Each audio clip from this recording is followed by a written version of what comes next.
आउँदाखेरि अब भाग्न नि मलाई बुद्धि आएन हेर्नुहोस् हजुर काहीँ गएन अब हजुर भन्दै भित्र हिँड्नु न भित्रै कुरा गरौँ अनि भन्नु न त्यहाँबाट अनि भन्दै हेर्नुहोस् अनि त्यो गरेँ हजुर गर्दाखेरि त्यहाँ रहनेखेर त्यो बुढो भागेर मैले ढुङ्गा र मुरा गरेर सोरेर मैले एकदमसँगले त्यो ढुङ्गा मुरा सोरेर हाल्दाखेरि उसले हातले यसरी फट्टा फाल्नुभयो फालिसकेपछि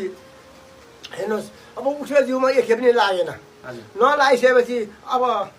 मलाई भन्नुभयो अब मेरो बाँच्ने उपाय छैन अब खानी भयो कि यो जोगी हो कि भूत हो म जान्दिनँ अब भने म पनि साधु थिएँ त्यति बेला हजुर ठिकै थिएँ मुनि अनि त थिएँ अब हैसिएपछि मलाई खेर त्यहाँबाट म यता अब गएपछि हँसिएर चाहिँ हान्न पऱ्यो ताली भन्दाखेरि हेर्नुहोस् हजुर मैले हँसियाले फक्कै साँझ परिहाल्यो हँसियाले हाल्दाखेरि उसको आँखा जोड्नीमा लागेछ आँखा जोड्नीमा लागिसकेपछि यसो उँधो लागेको थियो मेरो आँखामा बत्ती भइहालेछ फुत्त गयो उँधो म छुट्टै नउरी नै हिँडेर गएँ मलाई त्यो थाहा भएन म डाँडा पुग्छु कति सालतिर कुरा यो साल त तपाईँको कति वर्ष हुनुहुन्थ्यो तपाईँ त्यति बेला म 22 वर्ष थिएँ हेर्नुहोस् म 14 सालको मान्छे अनि त्यहाँबाट त्यो गर्दाखेरि उठेर मान्छे आउँदाखेरि म आइकन मलाई घरमा आइकन पनि घरमा मेरा बुबा आमाहरूलाई कसैलाई भन्न मन लागेन मलाई हेर्नुहोस् यस्तो भयो भनेर मैले भनिनँ कसैलाई पनि भनिनँ भोलिपल्ट बिहान म उठ्दाखेरि अलिकति के मुटुमा धुकधुक लागेको छ मलाई किन यस्तो गरौँ मलाई थाहा थिएन भन्ने कुरो चाहिँ भएछ त्यो हुँदाखेरि एउटा 70 वर्ष पुगेको बुढा काममा लागेछ भोलिपल्ट माथि गाउँमा यही गाउँ थापा कामेर ऊ पक्पता गर्छ मलाई त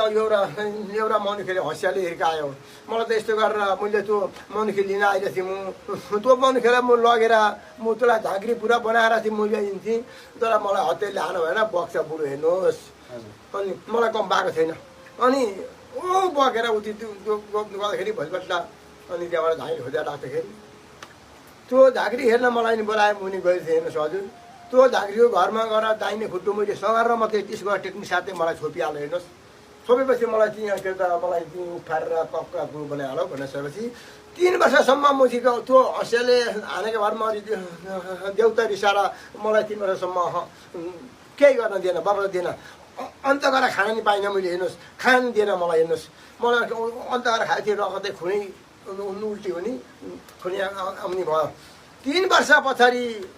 म गर्दाखेरि आफ्नै अङ्गमा बगपत्रा भएर चाहिँ भनेको हजुरलाई यो